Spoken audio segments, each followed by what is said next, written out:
এদিকে আন্দোলনকারীদের গুন্ডা বলে সম্বোধন কল্যাণ বন্দ্যোপাধ্যায়ের ক্ষুব্ধ বিকাশ ভবনের সামনে অবস্থানরত আন্দোলনকারীরা কি বলছেন শোনাবো।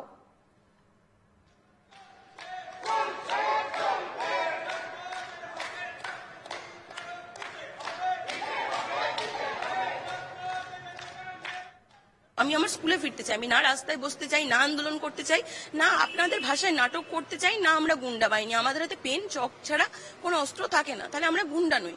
তাহলে সেই অবস্থায় আপনি যখন রাস্তায় বসিয়ে দেবেন তখন আমি কি আমার জন্য লড়বো না? আমি চুপচাপ ঘরে বসে মেনে নেবো? আমার বাচ্চার চোখের জল দেখবো? আমি আমার মা বাবার কষ্ট দেখবো? সেটা তো হতে পারে না। আমি তো প্রতিবাদ করবোই। এবং আপনি আমার চাকরি ফিরিয়ে দিন। আপনার আমলে দুর্নীতির কারণে হয়েছে, আচ্ছা যে আপনি করুন, আপনি ধরলাম আপনি করেননি। আপনার আমলে কোনো না নেতা মন্ত্রী যারা জেলে আছে, কমিশনের চেয়ারম্যান যারা জেলে ছিল তো আছে, তো তারা তো নিশ্চয়ই দুর্নীতি করেছে, এবং সেই দুর্নীতি পর্ষদে, সেই দুর্নীতি কমিশনের এবং রাজ্য সরকারও তার দায় এড়াতে পারে না।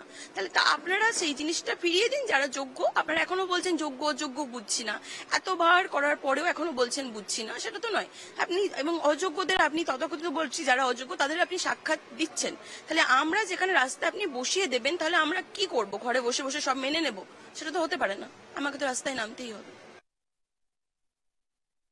কল্যাণবাবু যে কথাটি বলেছেন, উনি একজন জনপ্রতিনিধি আমাদেরকে বলছেন গুন্ডা।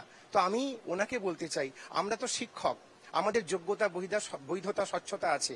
আমরা আপনাদের সরকারের দুর্নীতির সঙ্গে কোনোদিন কোনো জায়গায় আমরা কিন্তু আপোষ করিনি। আপনি বলতে পারেন যে আমরা গুন্ডা, এর জন্য আপনাকে আমরা ধিক্কার জানাই। আমরা আমাদের যোগ্য শিক্ষক শিক্ষিকা শিক্ষাকর্মীরা আপনার এই কথাটি আমরা মানতে পারছি না। আপনাকে ফিরিয়ে নেওয়ার জন্য আহ্বান জানাচ্ছি। টিচারদেরকে যে গুন্ডা বলছেন, উনি কোন দিক থেকে বলছেন? এই টিচাররা তো ধরুন শিক্ষকতা করে, স্কুলে পড়াতে যান, এরা গুন্ডামি করার জন্য নয়। এবার উনি যে কথাটা বলছেন, তীব্র প্রতিবাদ করছি। যেখানে হুলিগান বলা সেখানে হুলিগান বলতে হবে, যেখানে সমব্যথী বলা সেখানে সমব্যথী বলতে হবে।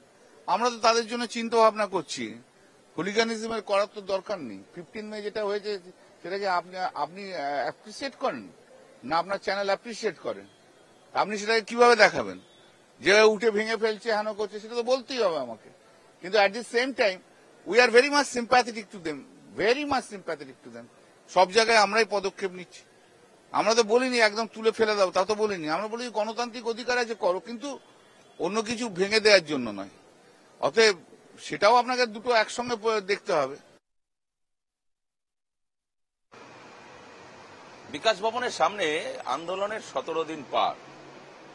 ঠিক সেই সময় আদালত থেকে নির্দেশিকা, এই জায়গা তাদেরকে ছেড়ে দিতে হবে। তারপর সেই নির্দেশিকার এখনো পর্যন্ত হার্ড কপি যেহেতু শিক্ষক শিক্ষিকা শিক্ষাকর্মীদের হাতে আসেনি, সেই কারণে তারা মৌখিক কথা শুনতে নারাজ। এরই মধ্যে একজন সাংসদ, তৃণমূল সাংসদ, তিনি শিক্ষক শিক্ষিকা শিক্ষাকর্মীদের হুলিগ্যান বললেন এবং তারই তীব্র প্রতিবাদ জানাচ্ছেন শিক্ষক শিক্ষিকা শিক্ষাকর্মীরা। এই কথা ফিরিয়ে নিতে হবে সাংসদকে, এমনটাই দাবি শিক্ষক শিক্ষিকাদের। ক্যামেরায় নবীনের সঙ্গে সুস্মিত, এনকেটিভি বাংলা, কলকাতা।